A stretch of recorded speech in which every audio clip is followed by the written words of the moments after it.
Քոչարյանը պարտադիր չէ ասի նոր պատերազմ, դրա համար կան ավելի փափուկ բառեր.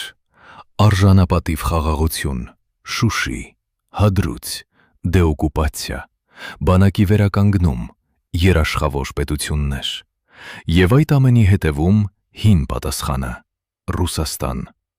Հնարքը սա է, իրական հայկական ցավը վերցնում են և դարձնում անհնար քաղաքական խոստում։ Հայերին պետք չէ բացատրել, թե ինչու է Շուշին ցավում,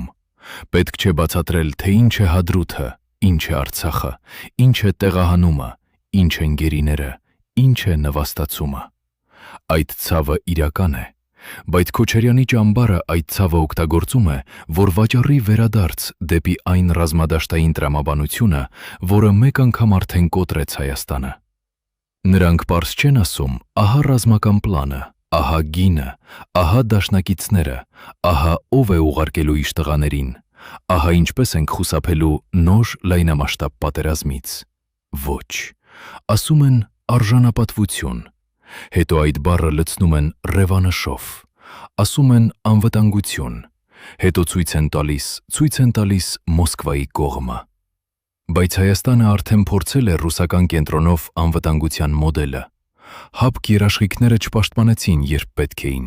Ռուս խաղաղապահները 2023-ին ներկա էին, բայց Արցախը դատարկվեց։